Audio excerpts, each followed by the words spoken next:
Welcome to Bitcoin Basics with your hosts Faris and Gordon. Visit bitcoinbasics.help if you need help buying and securing your Bitcoin. We have a brand new podcast. Visit myprivacy.help to subscribe. Did you know you can completely control your personal information without relying on a third party? Faris, Gordon, and industry experts explain how you can reclaim control of your data, your privacy, your life. Visit myprivacy.help. Hello, everyone, and welcome to another episode of the Bitcoin Basics podcast here with Faris. I am flying solo today. Unfortunately, Gordon could not join me. And before I introduce our guest, I'll give you a proof of recording. The blockchain height is 841,707.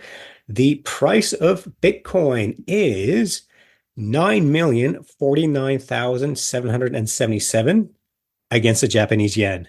Now, why am I giving you the price of Bitcoin against the Japanese yen? Well, that will just lead into my conversation that I had with a good friend, Cody Ellingham. Cody runs his own podcast, and he actually interviewed me on his show in Wellington, in his studio last year when my book, Bitcoin Begins, was coming out. And I had a wonderful chat with Cody then. I'll get Gordon to link that episode into the show notes. Cody's recently relocated to Japan. So we had a nice long chat about all things Japanese, the economic situation in Japan at the moment, the demographic situation. And of course, we eventually, halfway through the show, got into Bitcoin in Japan. So yeah, Cody's one of these guys who incredibly deep thinker. As you guys know, if you've been listening to us for a while, Gordon's specialty is the technological attributes of Bitcoin. My interest comes from the economic financial side, whereas Cody's a deep philosophical and artist. And he's looking at Bitcoin from these perspectives where, this is a unique interview, one I really enjoyed, where, we just look at what philosophical and artistry comes from Bitcoin. So hope you enjoyed this show. And thank you. And remember to subscribe. And if you want us to address any queries that you have, please go to bitcoinbasics.help and you'll see the big red microphone button there. Just ask and we will answer your questions on the show. Thank you, everyone. If you enjoyed this podcast, please subscribe, like, and share so we can find others like yourself. It's really good to see you, mate. It's funny. It was, what was it? It's about a year ago that we were in Wellington and I was at your studio there, wasn't it? Yeah, no, it was synchronicity. I think we both were about to message each other again. Well, I messaged you, and then you were like, "Oh, I was just thinking about doing an episode together." So something has happened in the universe that has reconnected us. But it's good to catch up again. Yeah, definitely. Well, yeah, it's funny because it was actually our 200th episode. So you're our guest from milestone, man. Oh wow! Well, congratulations. How are you back in Japan? I know there's history with you in Japan. I think your partner's from Japan, if I'm remembering this correctly. Is that right? Yeah, that's right. I lived here for about 5 years, back in the good old days, after university and that. And a few things happened. It sort of, we were living in Tokyo, which is a very fiat city. If you've ever been there, it's sort of concrete and big business and the sort of the machinery of modernity is at play. And that just got really quite tough. So we moved back to New Zealand. Well, we sort of wrapped up our operations in Japan and we were traveling. And we came back to New Zealand just for a holiday around late 2019. And then we all know the powers to be, they implemented a plan or whatever you want to think about it. But we ended up getting stuck in New Zealand for, a good couple of years. And we hadn't really intended on coming back. But in a way, looking back, it was exactly what we needed to do. So, it's the hand of fate. It took us back to New Zealand and I was able to reconnect with friends and family, get really involved in the Bitcoin scene in New Zealand in that time as well. So I was in Hawke's Bay originally and then moved to Wellington. And sort of again, in a turn of fate, I just started to feel New Zealand wasn't the right place for us anymore. Things really had started to go downhill. It had been pretty tough during the COVID years, being locked in our homes and just being sort of subject to the government overreach, as you know. And I thought, it just didn't seem like there was a roadmap for that to get a lot better. You can have elections, you can have changes of government, these kinds of things, but it didn't. I didn't see a long-term outlook that was very positive. And then I came back to Japan. Finally, the borders opened again, and I was able to travel and move around freely. And I saw, look, Japan's actually doing really well. It had modernized quite a lot, even since we had been here. They had the Olympics, which really, it was kind of a bit of a fiat scam, but the Olympics kind of pushed them to change a few of the things that had been a bit difficult, just around bureaucracy and kind of just quality of life stuff. So that has actually really moved forward.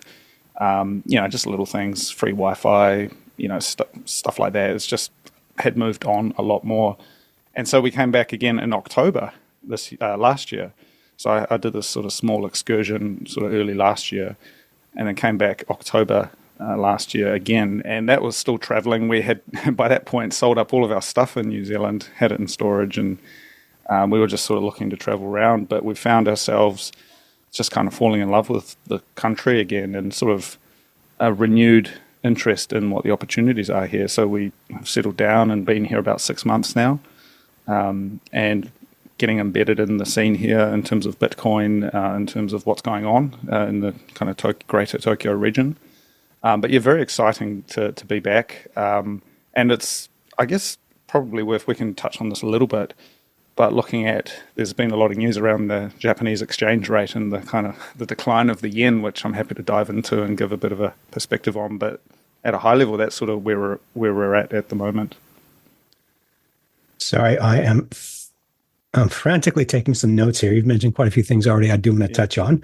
Before we delve down these things, and this is something for our audiences, I had the pleasure of being interviewed by Cody when my book came out about a year ago. And Gordon was asking me about it, and I said, he's in the Bitcoin, but he's incredibly philosophical and artistic.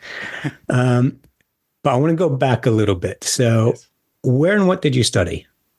So it all began in my hometown of Hastings, New Zealand, 40,000 people, sheep and apples. I was sort of stuck there after high school and not knowing what to do with my life. And I was cleaning office buildings of all things, which is, I look back on it as the best job I ever had. Incredibly meditative, relaxing on, in the sort of twilight evenings of the Heratonga Plains. Vacuuming these old office buildings and stuff. And that was me at 18, 19 years old. And one day I was cleaning one of these, it was actually Smith & Smith Auto Repair on Karamu Road in Hastings. And I had this divine spark of inspiration that struck me, and it said, Cody, you need to get out of here. You need to go and do something with your life. You need to go to Japan. And I had never had any interest or anything at all. It just sort of happened, and this kind of voice spoke to me.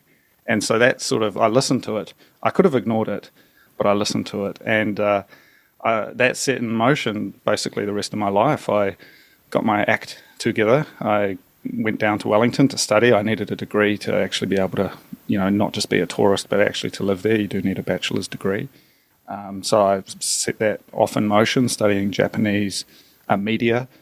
I guess you could say the humanities, which would play a part later in my life as I began to understand the power of narrative and political propaganda and these kinds of things. I was sort of inoculated against it from a young age, having studied it. And so I look back and very thankful that I can read narrative and politics and propaganda in a way that normal people just take it at face value, or they just consume it. And that played a big role during the COVID years for me. But I studied Japanese and media. I got a scholarship with the Dominion Post, and a few other things came together. So I was able to do an exchange program to Japan around 2013, I would say, for a year, which was really incredible. One of the greatest things I'd ever done. Small town boy from New Zealand going to the big city of Tokyo and seeing what that was all about, and that was a really great experience. And then finished up the degree. Came back to Japan on a working holiday. In fact, before I even finished, I think I had my last exams, and I was already on the plane the next day back to Japan to just see what it was all about. So yeah, it was a bit of a hero's journey to get out of there. But it all began with that that spark of inspiration on Karamu Road, Hastings. What do you equate that? How did you put it? That epiphany, not epiphany. How did you put the? Yeah, it was epiphany, I reckon. I liked how you put it. I'm gonna listen to this again. What did you equate that to? Like, are you a spiritual person, or were you a spiritual person? I mean, it is. I have become a lot more spiritual over these last few years. I've had a few things happen that have led me on a path to understanding God and my role in the universe. But at that time, I was still a young man, and I thought, maybe I thought it was a bit more about me.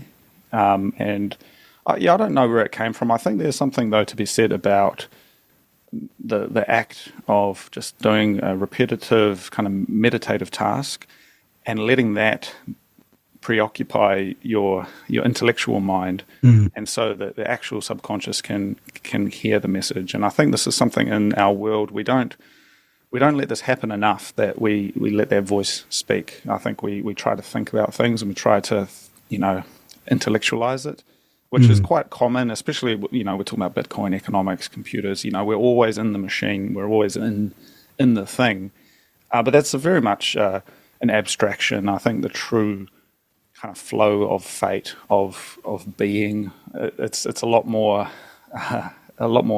basic. It sits at a much deeper level, and we kind of paper over it and we try and ignore it. But when you really do sit down and you think about it, or you don't think about it, I should say, these voices come and they let you know what needs to happen. And I think maybe that's probably the greatest travesty of modern times, is that we haven't let those voices drive us to do the thing that we need to, or to do the thing that is good. We're sort of driven more by the intellectualization, the justification mind, which is very much a modern affect, I believe. Didn't Einstein or maybe Richard Feynman do something like that when they were stuck in a theory, or they just had a mental block, they couldn't get anywhere? They'd go and take a menial job somewhere, like wait busboy or something like that. Yeah, well, I mean, there's an author, Cal Newport, who's written a lot about productivity and kind of how you can activate that kind of mind in the modern world. Because we are very overwhelmed by distraction, right? And he's a big proponent of going for walks. Viktor Frankl is another one. It's basically you can just go for a walk and it will sort itself out. And you're preoccupied, foot in front of foot. And this is the basis of pilgrimage. It was never about the destination. It was about foot in front of foot across arduous terrain. And so, yeah, I'm a big believer in that kind of, the meme of it is go out and touch grass. But I think going out into the world, and I mean, a perfect example we'll touch on later, but the Japanese yen, right? People are like, oh, it's a bloodbath. It's, Japan's going to zero. It's a shit coin, whatever. But actually, that's purely abstracted. There's a lot more nuance to it. And if you actually go and walk around and you see what's around you, I have a very different perspective on what that all means. But if you're just looking at the numbers and trying to intellectualize it, you sort of get stuck in your own head, So I think it's just about balancing those two things. I'm actually just now bringing up a chart of the Japanese yen, simply because I used to be a full-time trader and I've not looked at the markets in about a year. I've taken just personal time off. Yeah. So I'm just bringing up a chart now. And, oh, wow, 156. Yeah, 156. It was 160. Well, it was just touching on 160 yesterday. I think the Bank of Japan has just come out with some function to try and change it, but we'll see how long that lasts. All right. So just for our Bitcoin Basics listeners, so if the Japanese yen is going up against the dollar, so just as an example, it usually hovers around 100 yen per US dollar. It's now at over 150 yen. So what that basically means for Japan is if it's their currency is being devalued against the rest of the world. So it's going down against the rest of the dollar. So this is great if you're an American and you're buying Japanese products, but it's not so great if you're Japanese and you're buying products from overseas. So if you had an economy where essentially you didn't need to buy anything from the rest of the world, it doesn't really matter, but now it's affecting you. So in trading circles, the Japanese yen, when it's going off, when it's going up, they usually say it's a risk off trade, which means something bad is happening in the world. War, shortage of oil, and the Japanese yen tends to go down, actually. But the reason traders get onto this is called a carry trade, because the Bank of Japan runs very low interest rates. So if the rest of the world is running interest rates at 5-6%, the Japanese is running them at like 1.5%. So what people do is they'll buy yens Sorry, they'll buy US dollars, get paid 5%, sell Japanese yen. And if that's at 1.5%, then they have a, 3.5% difference. It's called a carry trade, where you just make money in holding the trade. But then when people need to liquidate those trades, they're buying yen, so that goes up.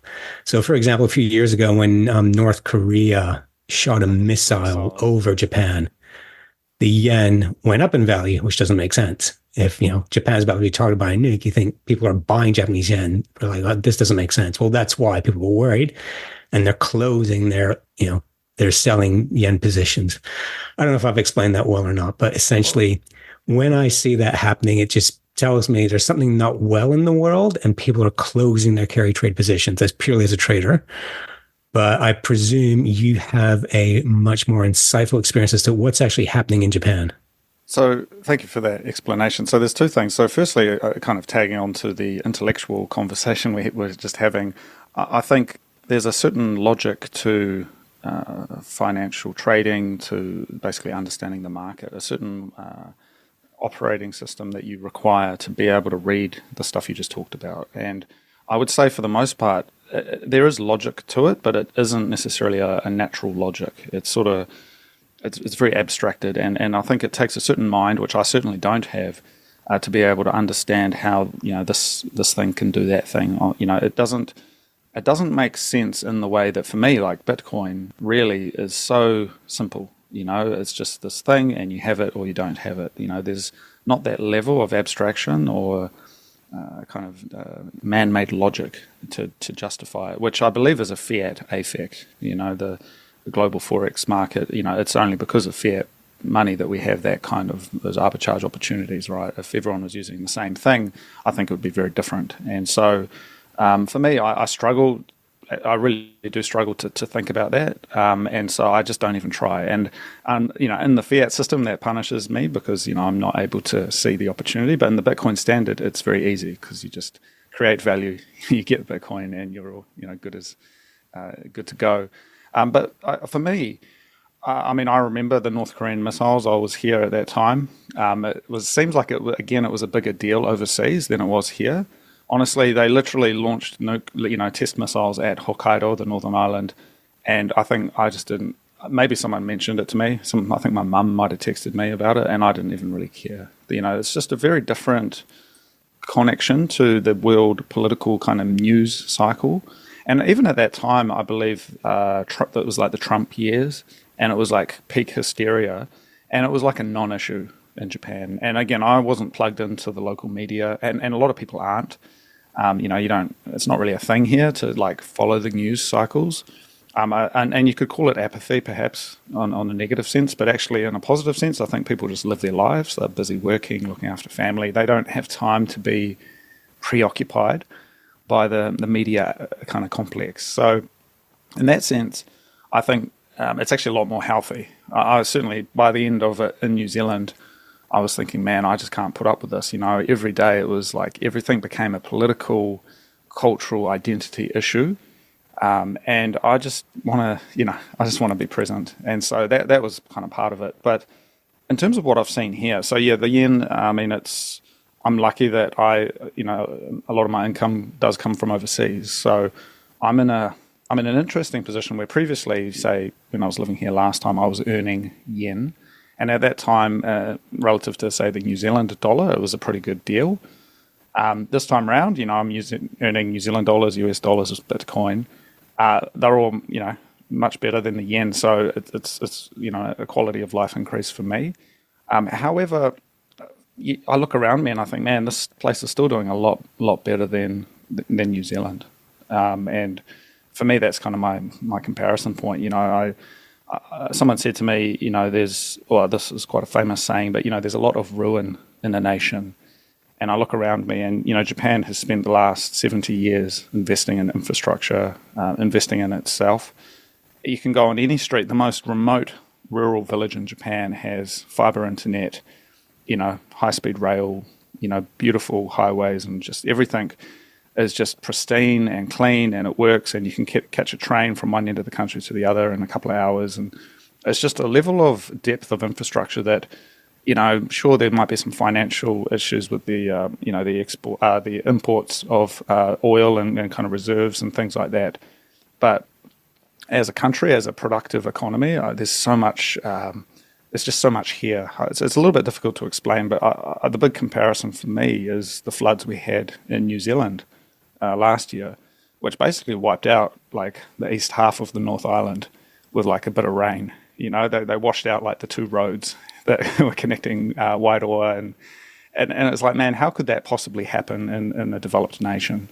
And then I compare that with Japan, which had a very, very devastating earthquake, and a lot of people died just January this year, and yet they were able to just get in there, get resources to the place that was affected, and it was almost a non-event. There was a lot of trouble and a lot of people died, but it was like they moved on. And if you throw your mind back to 2011 when they had the Great East Japan tsunami and earthquake, which was like the biggest earthquake ever, and they had nuclear power plants fail under the most extreme situation, but even then they still managed to kind of just move on and rebuild, which I think that would have taken out a normal country would have been taken out. New Zealand would have been taken out of operation completely with something like that. So I look at that and I think, okay, there's some temporary fluctuations. There's some issues with the the exchange rate, but at the end of the day, they've got factories, they're building stuff, they're manufacturing. There's a connectivity to the real world, which you don't have in financialized abstract markets like perhaps the United States, where it's like, yeah, what have you got if you haven't got financial dominance? So yeah. Oh, I find the history of Japan fascinating. Years ago, I read Shogun by James Clavell, which is now been released as a really good series. Actually, I thought, and I can't remember if it was in this book or another, but they do mention that these are all the events that you have to confront when living in Japan: earthquakes, tsunamis, is it typhoons as well? But there's just so many events that can wipe you out, and you can probably confirm this. But I think I read that. It used to be in the culture, you wouldn't even name a child until they reached their like first or second birthday because you didn't know if they're going to make it. Yeah, I mean, I think that maybe has some historical connections. Most countries, had infant mortality, but in terms of natural disasters, yes, it does get slammed. In that sense, it is similar to New Zealand. Very, a lot of geoactive regions and volcanoes and earthquakes and things. But I guess the takeaway for me is that if you look at this story, and this is where it gets challenging to kind of criticize fiat outright, I believe. But if you look at the sort of the story of Japan post-war and the rebuild of the country, and I've studied this quite extensively. I did a project photographing these apartment buildings that were built all over over Japan in the 1960s onwards, which effectively replaced the wooden cities that burnt down during the war. Because people don't realize, but every major city in Japan got burnt to the ground by firebombing by the United States Army Air Force. Second War, yeah. Oh, it was far more devastating what the two nuclear weapons did. Yeah, I mean, Tokyo, I think it was March 1945, Tokyo got burnt to the ground. 100,000 people were killed in one night, civilians, mind you. And this was a war crime, but it was unfortunate that, they never got prosecuted. There was no tribunal for that. And in fact, my wife's grandfather lived through that, and these were children and families, these weren't soldiers or factories or anything, but it was the idea was if you destroy the people, you destroy the manufacturing capabilities. So, and that entire city was rebuilt over a period of like just a few years, and so arguably that was a fiat infusion that built that, and you see that today. It's very concrete. It's not a particularly beautiful city, but it got rebuilt and it's become what it is, this productive place. However, I think. There was a certain attitude, a certain zeitgeist that got fed into that I think you could probably highlight with like the 1964 Tokyo Olympics was sort of like the high point where the Japan kind of came back into the world and it was able to show itself. And there was so much pride in that kind of rebuild and kind of coming back, which it seems quaint maybe, but, I think there was like a national identity crisis that they were going through and they were able to sort of rebuild that. And so in that sense, I think there's still a lineage of that exists in Japan, which maybe could be equated maybe with, say, the earlier Gilded Era of the United States or other countries that had a period of, like I don't want to say manifest destiny, but there was a moment where the country or the people came together and they were like, okay, this is the new thing. We're all going to kind of align on this. And maybe this connects back to my story of, just having that voice speak to me. I think collectively, when people do have an idea and it's like the time is right, that idea gets activated into reality. And, arguably the failure of New Zealand in infrastructure and just generally speaking, it's sort of like there's no driving force that's kind of unifying people. It's it's a lot more sophistry. People are sort of getting told what to do. They don't feel it deep down what they need to do. And I think there's just an interplay of that, which is, it's very interesting, I think. I think a good thing to keep in mind as well is that you're talking about a culture thousands of years old versus one where in New Zealand's, white culture in New Zealand is 150 years old. So it's a huge difference there. But just on your point about the bombings, I think Malcolm Gladwell's latest book, The Bomber Mafia, I think that's what it's called. That's what he talked about. And they deliberately emulated what they did in Dresden. And it was, as you said, deliberately going after civilian populations in factories. Yeah. And if you want to get into it as well, there's a contested history, as there always is with warfare. However, if you look at what led to the war and sort of some of the embargoes on oil and the threat of the Japanese Empire to the United States in the 1930s, the kind of emulation of empire by the Japanese, which was formed from what they saw the British doing in China and India.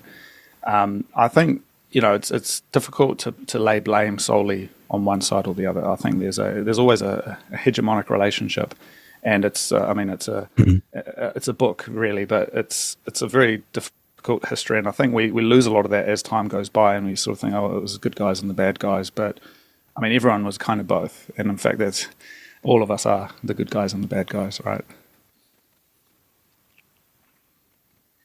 Sorry, technical problems on my end. Anyone listening to this, read The Lords of Finance, and that just explains what happened post World War One. Essentially, just as Cody said, led to World War II. Same problem that they did to Germany, they did to Japan. Yeah. So many more questions I want to ask you. Before we move on, you've mentioned this a few times, and I want to get you to explain for our audience. You've mentioned fiat cities. The Olympics was a fiat scam. Tell us what you mean by that. Yeah, so again, this is a contested history. I think you've got books like the Bitcoin Standard, the Fiat Standard, that I think can be quite critical of the fiat project, and it always depends on your perspective. And so for me, I look at Tokyo. It was a city that was rebuilt from the ground up. It was a city, and as it is today, it's a financial city. There is manufacturing and that kind of thing, but it's a very service sector. It's a financial center. There's kind of a lot of banking, these kinds of things. So the city itself, it doesn't have this long lineage back into the past like you might find in other ancient cities of Japan or Asia. And in fact, Tokyo itself is only a couple of 100 years old. Originally it was Edo.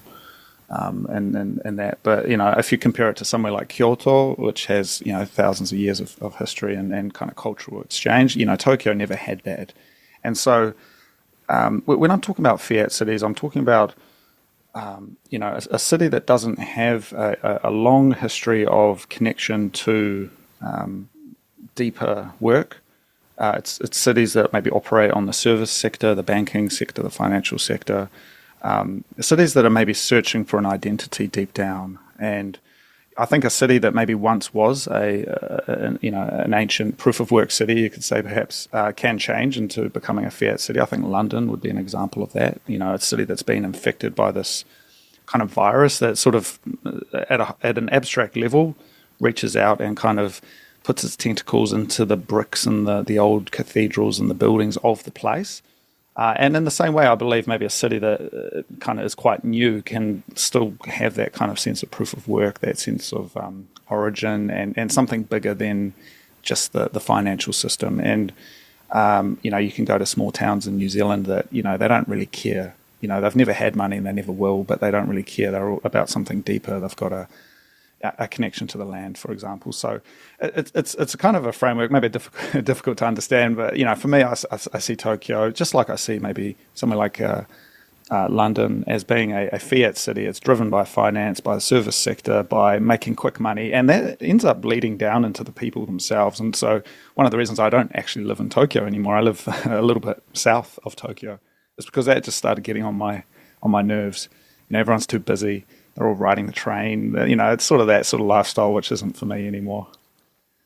It's something fascinating. We if you go back through history, you do notice that whoever the prevailing empire was, that's where the financial city's capital was. So, in the last, 60 years, it's been New York. However, in the 90s, Tokyo was really picking up. And we'll dig into it a bit more, but it used to be London, it used to be Amsterdam, it used to be in Spain. Wherever the prevailing empire was, that's where all the money moved to. Yeah. And eventually they do collapse. So that's part of that fiat cycle. Mark Yusko mentioned something, and I love his quote. He says, what happened in Japan 12 years later will happen in Europe. What happens in Europe 10 years later will happen in the USA. And I noticed this. I moved from the USA to Australia in 95, and it took about 10 years for Australia to start financially and in a consumeristic point of view resemble America to me. So what is happening in Japan right now from a economic, sociological point of view? You've been away for a while. You've come back. What stood out for you? And the one thing we do hear a lot about Japan is the population time bomb, because they've had basically a close to zero immigration policy. It's been very difficult for people to migrate to Japan in the last 30 years. Are there not many young people around? Like what is actually going on in Japan right now from an observer's point of view like yourself? Oh man, I guess I should frame like what my point of view looks like just to start with. Again, I'm not an analytical person. I'm all about anecdotes. I'm all about the creative kind of the vibe, I guess you could say.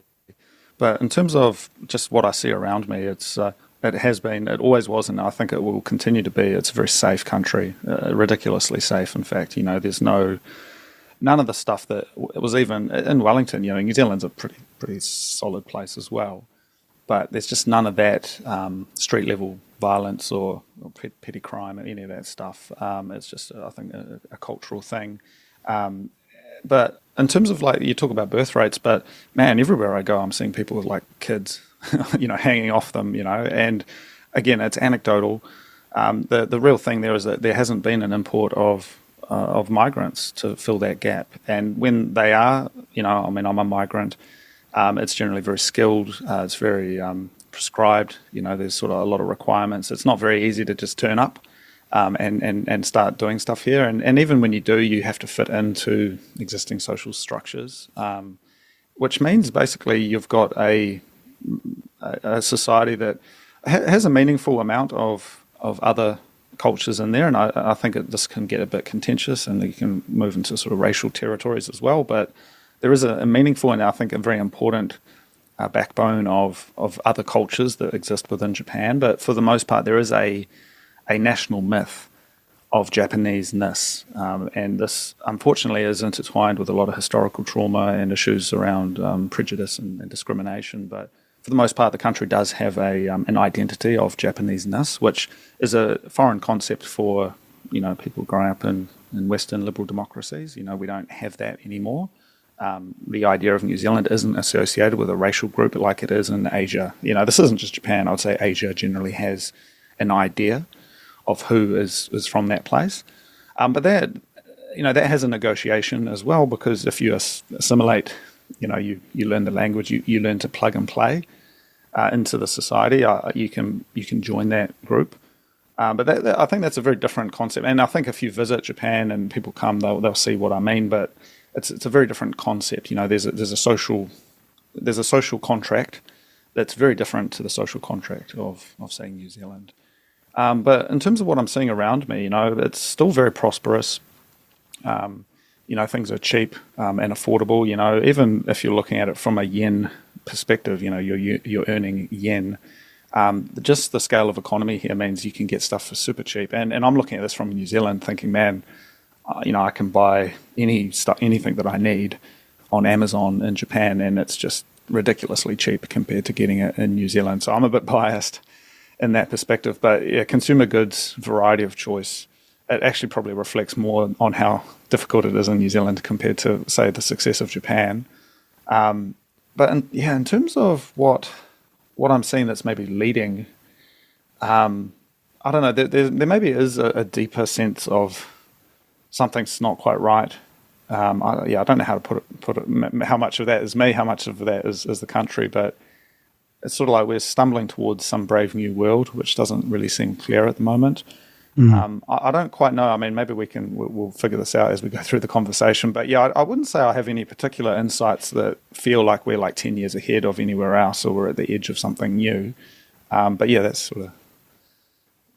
I'm blown away to hear you say things are cheap in Japan, because I think in the 90s, when we had the roaring 90s in Japan, which is absolutely taking off, they had to introduce 3 generational loans, home loans, because you wouldn't pay off your loan, your children would, but your grandchildren would. So it was 90-year home loans. And I think that the Imperial Palace in Tokyo, the land there was more valuable than the entire real estate in California or something like that. I might be misquoting that, but no, that's a common anecdote. I mean, I think the reality is there's actually a really good film that I can recommend by Wim Wenders, a German director. It's called Tokyo Ga, like Tokyo-GA, Tokyo Ga. And that's very much a cultural study, but that pretty much is just prior to that 1990s kind of bubble era. Or it is during the bubble, but before the crash. And that film really gives an insight into the world that you're describing, Faris. Like, for me, I came into Japan. I've only ever known the Japan of post-stock market crash, post-bubble. And so for me, I struggle to see that. All I've ever known is things to be super cheap, fixed prices. 5 years ago, things that were 100 yen are maybe 110 yen now because of the recent COVID inflation. But for the most part, prices have just sort of kept the same. Houses are incredibly cheap, and this is another thing that I think reflects more on how bad things are in New Zealand. But most, I mean, you can buy an apartment here for the equivalent of say $100,000. Like a decent apartment. Someone was telling me just last week on a news program here, they're talking about these abandoned houses, like holiday houses or family houses. Yeah, everywhere. Yeah. So tell us about that. So you get these buildings all over, not so much in Tokyo, but everywhere else in the country. I was out west in Kanazawa the other month, and honestly, every 1 out of 4 buildings is shuttered and basically empty. And it would have been like an old couple, and they've died. The family don't want to sell it; they can't be bothered sorting out all the paperwork, so they just leave it. And what ends up happening is a lot of these buildings. Eventually, you don't even know who the owners are. The city office doesn't know who owns it, and so they end up getting kind of repossessed, I guess, and they get sold off by the city office for a nominal fee and a land tax. You just got to pay a bit of a land tax on that building, and you can take ownership. And there's usually a lot of covenants around it. You've got to live in the city for X amount of years and stuff. But in some cases, they give them away. In other cases, you just pay a nominal tax on it. And in other cases, they're just very, very cheap. But these are all over the country. I must say, though, generally they're pretty low-quality buildings, especially maybe not from a New Zealand perspective, but from a European perspective. They are pretty flimsy wooden structures. But, I mean, they're a house. And they also have a lot of farmland that's available. But, again, there's barriers there, which it makes it seem like it's a good deal, but when you do actually get into it, it's like, okay, you have to be authorized by the local farming board to, kind of get sign off to be someone who farms that land. You can't just take it and use it for whatever you want. And then if you are actually here, especially if you don't speak the language and stuff, there's just a lot of nuance to it where you kind of would be expected to do certain things, and it can get very awkward very quickly if you don't plug and play into that sort of social system. So it seems like a good idea, and it can be done to acquire one of these places, but it's sort of, you really do need to do some research on it, I think. And the reason the family members who inherit these properties don't want them is because there's taxes involved, isn't there? Is there an inheritance tax? Yeah, honestly, I mean, I haven't looked into it a whole bunch, but I know that there's just issues around it. Maybe you've got multiple siblings.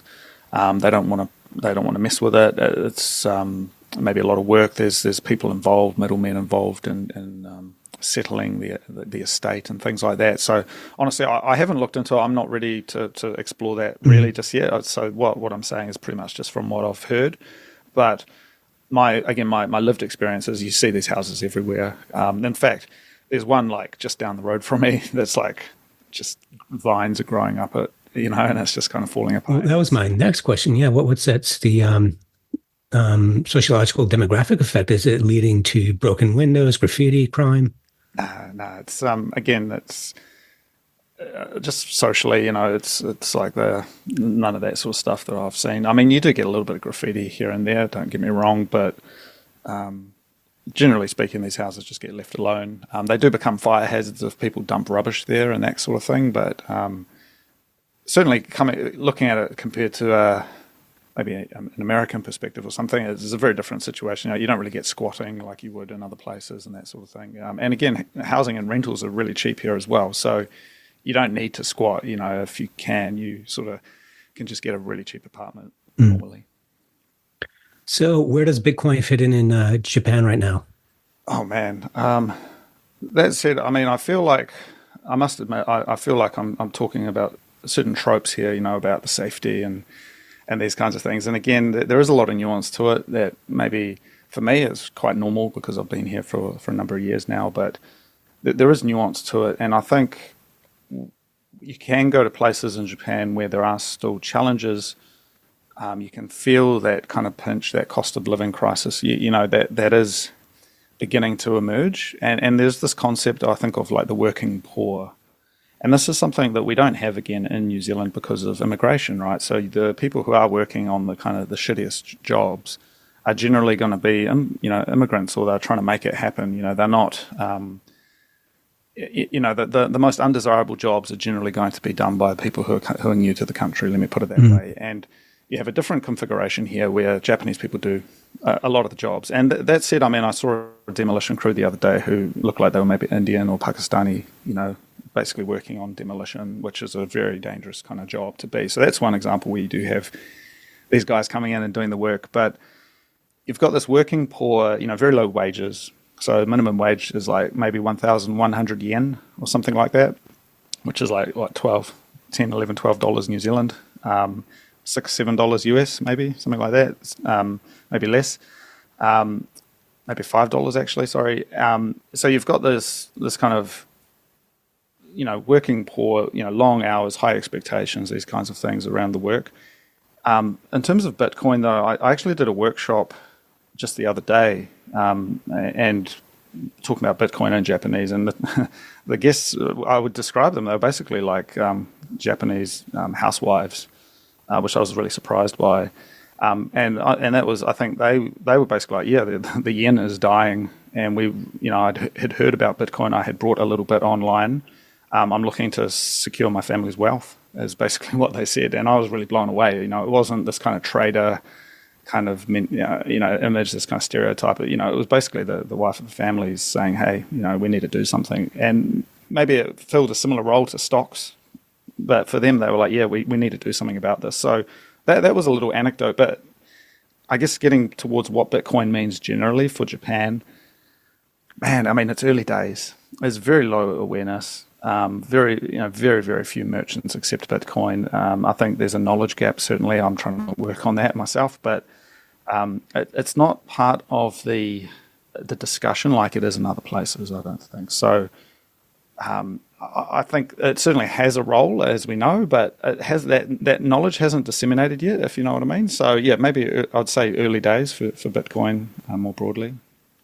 Because I remember, because I've been in this, Bitcoin space since 2016, and news reports of Japan seem to swing one way or another. Like one week you're hearing that, what was it? Some major newspaper was promoting Bitcoin, or a huge company that has 5,000 employees or something was accepting Bitcoin.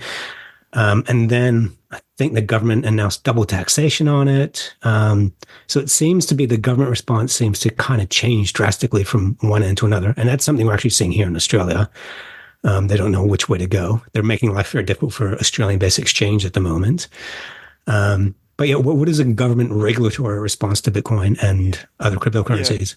Again, sorry, I should probably again clarify. I mean, there are some guys out there who are working. They're talking about Japan and Bitcoin in great detail. I've had a couple of them on the show. Actually, there's a group, Tokyo Citadel, that explores this in great detail, and they're reading the newspapers, the Nikkei Shimbun newspaper, and really going into detail about what's going on.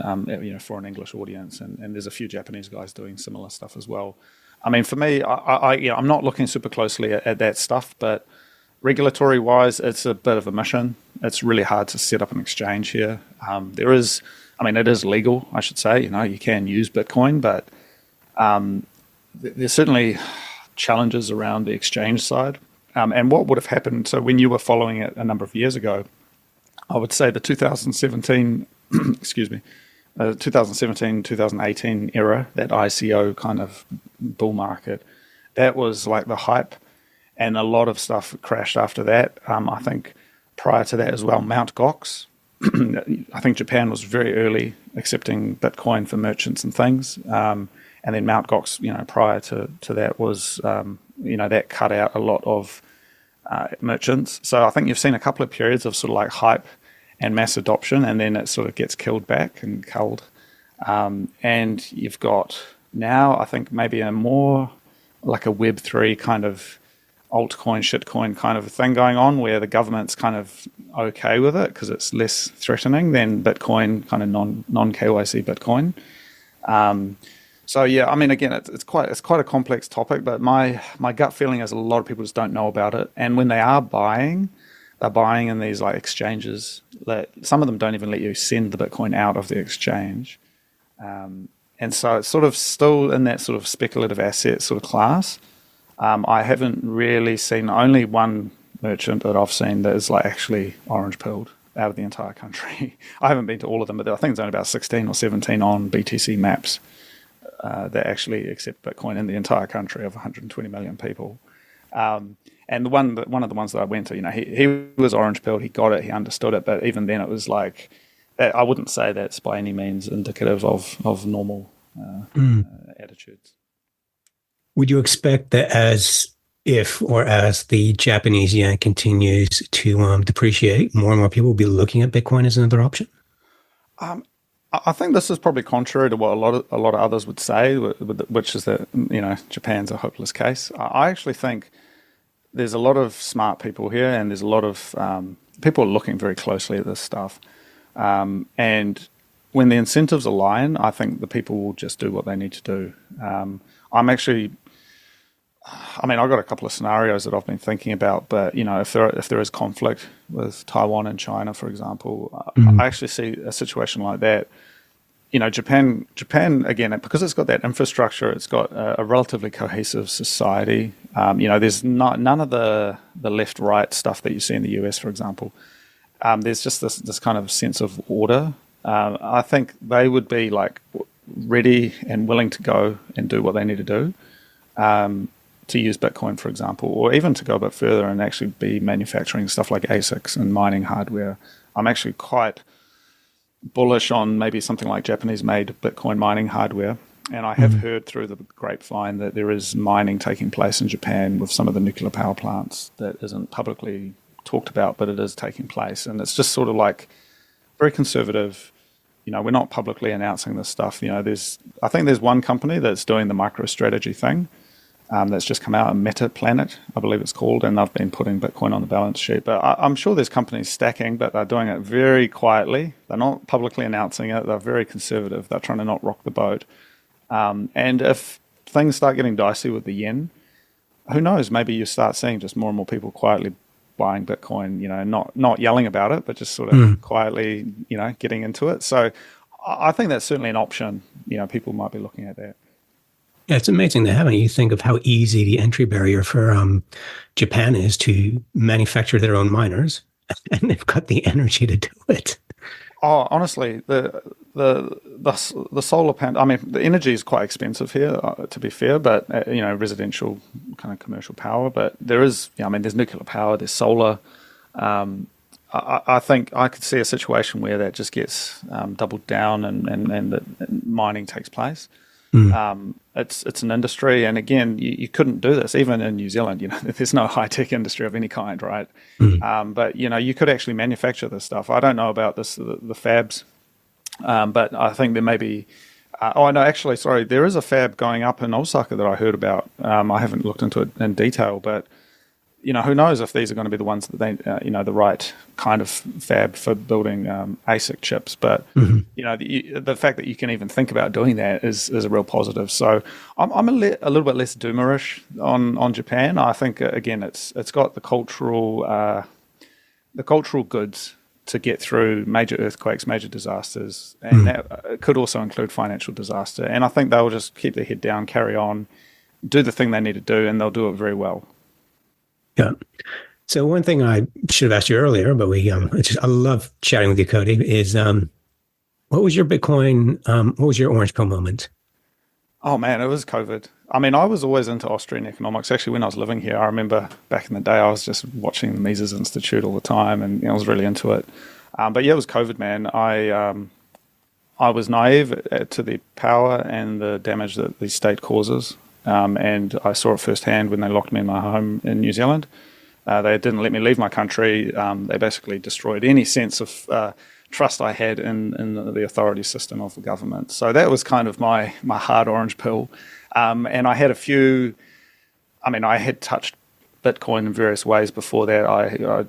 People had told me about it. I had kind of been on the edge of the ICO stuff in 2017 in Japan because I was living here at that time, and I remember people talking about it, and I remember thinking, oh, this is just a scam, this is kind of bullshit, and it all was, all of the ICO stuff.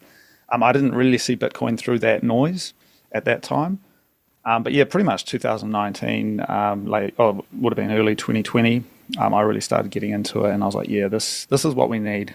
We can't let the government do this again. And that's all. The rest is history. Been deeply involved. And just yesterday, I released an episode talking about the economic violence of the state and the Reserve Bank of New Zealand, which is just phenomenal that they can publicly talk about, putting homeowners underwater and increasing the unemployment and tweaking the numbers from their office in Wellington to just try and tweak the economy. And it's like, man, you guys don't have that power, and we're going to take it from you with Bitcoin. Yeah.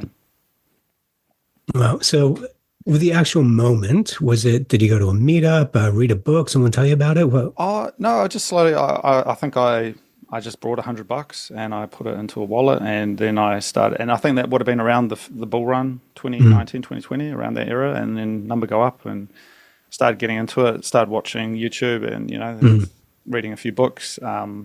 And then I connected that back, I think, with the Austrian economics stuff that I had always been into. And I was like, okay, I see now what this all means. So it was basically like, it was a pre-orange pill, and then the button got pressed and all of the connections came together. And I was like, yeah, this is what I need to be doing. And I actually, I started doing the podcast. But prior to that, during the lockdowns, I was doing another show with a friend of mine in the UK, talking about creativity and artwork and stuff like this, and just kind of keeping sane, because it really was quite tough, as you know. And I think that sort of just by verbalizing it, talking about it, that sort of preempted me to some of the Bitcoin ideas that were starting to form. Because, when you first start out, you don't necessarily go deep, right? You sort of gradually, and then suddenly you get into Bitcoin. So doing that show, which was called Conversations Late at Night, which was really, the philosophy, the creativity. Basically, I was on the edge. I was like, man, am I going to have to get a boat out of New Zealand? Because I was unvaccinated. I was fighting the machine from the inside. I thought they were going to come and get me. They said that, knock on doors. Yeah, he said, we'll find you and we'll come get you. Yeah, and I was there. I was there in Parliament for 23 days for the occupation, right? And again, that was quite a profound moment, because again, that was mediated in such a way that if you didn't go there, you would think that these were a bunch of crazy people. But it was like the most New Zealand thing I've ever seen. Yeah, experienced is that, and it was just such a good vibe, and it showed me then that it's like, yeah, these people have a power structure that they stand behind from their, the government house and the beehive and that. But really, they don't have any power. The power is with the people. Well, that's how it's meant to be. Yeah, and when you go and actually turn up and say, "Hey, we're gonna make something happen," you really do have the power. Yeah. And for me, that's Bitcoin is a people's revolution. It's taking away that ability to print the money to kind of keep, because as you know, you print the money and they can do whatever they want. Yeah, but, taking that power away, keeping them honest, keeping them accountable. That's been the big journey for me, is to understand that. And this is why I thoroughly enjoyed is not enough to describe my conversation with you, because like Gordon, who put me on the Bitcoin, was coming at it from an IT perspective. He was just enamored with the blockchain, this new technology. That wasn't my language. It was when someone looked at the economic value of it, the financial value, that my light bulb moment. What I appreciate about you, and I've not come across anyone else who's really doing this, is your philosophical, spiritual, and how Bitcoin wraps into this. And I think that's really important for people to appreciate that. Because for me, like I used to teach international relations history, and I say, but this is actually, you don't realize this is like the third evolution of humanity, where this is the next biggest stage of separation of church and state. So separation of church and state took place in the 16th century. And they actually believe, if we separate church and state, we will end war. The second revolution was the Industrial Revolution, where anyone could own land and anyone could become middle class, essentially. But they still control the money. And when you control the money, you control everything.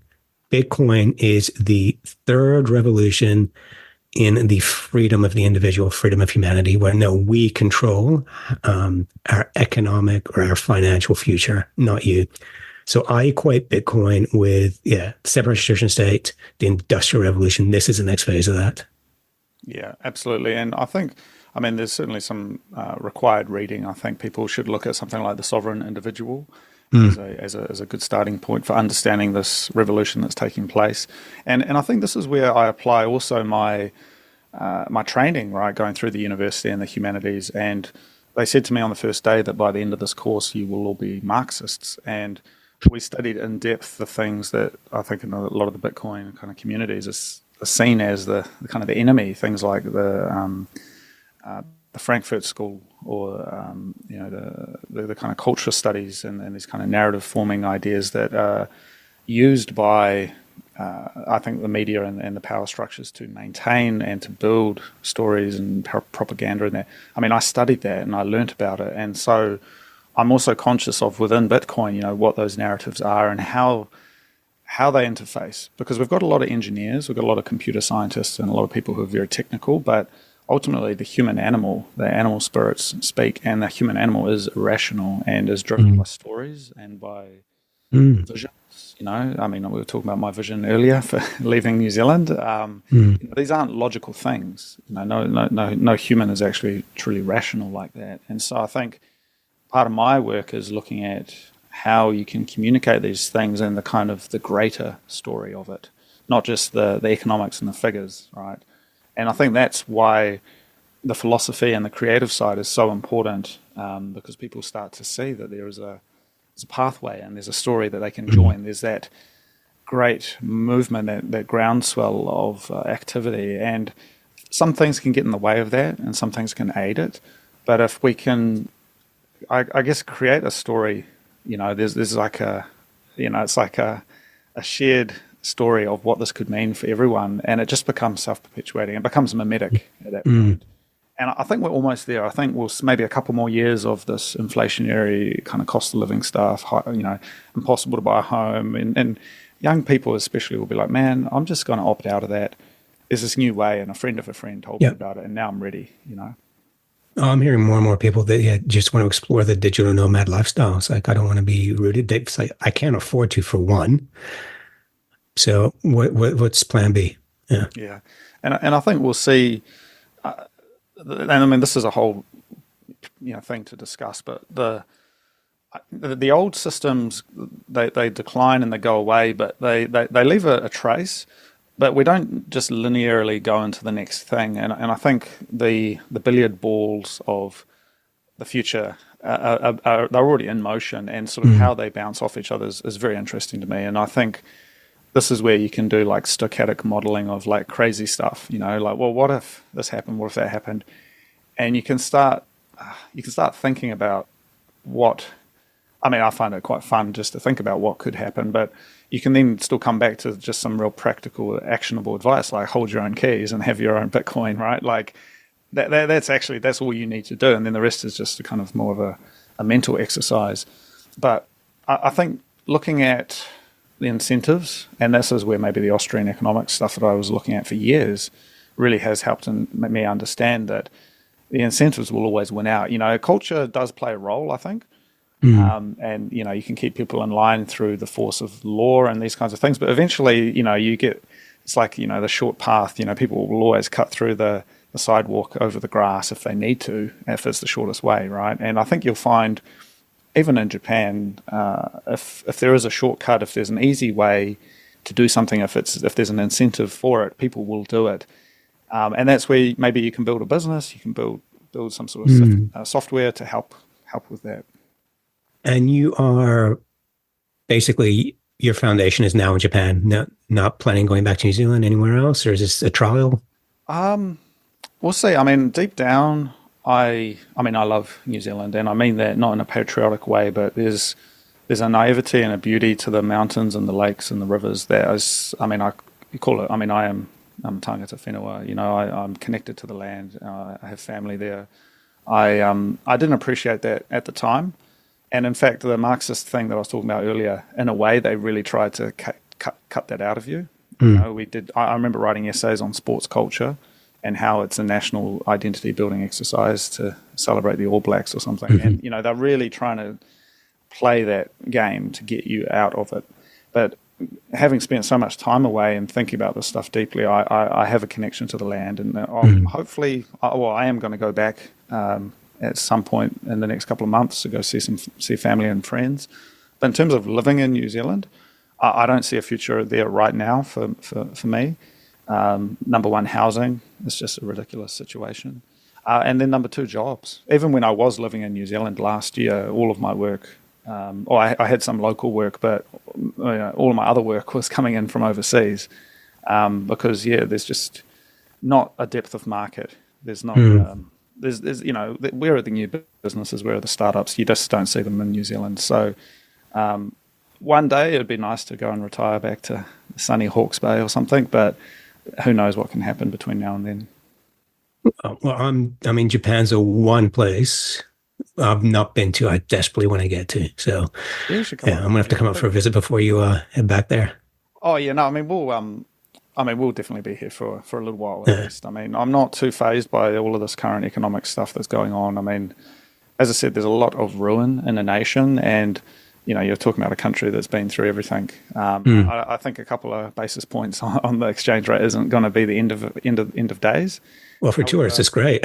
It's a good time to go over. Yeah, but part of that, it's reflexive, right? You can take advantage of that, and you can come, but then actually new value can be generated, and I think I'm starting to get a feeling that because there's so many people coming through now, people start to think, oh man, actually maybe we could start a business here. Japanese labor is generally pretty affordable and pretty good. Maybe you could start, utilizing that, and maybe you can actually turn things around so that by the time maybe Japan is on a Bitcoin standard, for example. So have they relaxed immigration standards? Because I know you had to be an incredibly specialized industry, and only, I think, 5,000 people will be allowed in the past or something like that. Something's tiny. It is still pretty tough, but we'll see what happens. I think, again, if there's the incentives for it, if, if, for example, maybe you start a business here or someone starts a business here and then they can hire people. So maybe you see more of that happening because, there's already millions of foreigners living in Japan. Lots of business owners, lots of entrepreneurs. So, I don't know. Maybe we see a future where you have a little bit more of a Hong Kong style situation. So, back in the 20th century, you had, a lot of foreigners kind of working in businesses, and then you had people staying and building new businesses and stuff. I think Japan has always been Japanese businesses. Hiring Japanese people, but maybe that changes. Maybe you get a bit more international communities emerging. Maybe you get more, more businesses starting to form that are globally focused. Again, I struggle to talk about that though because it feels like I'm talking about tropes that you might read on like a LinkedIn post. honestly, my lived experience though is like, yeah, there's way more foreigners than ever. People are saying, yeah, this is super cheap to come visit. And when they do come and visit, they're spending money here, right? Which is good. And they're making connections, which is positive.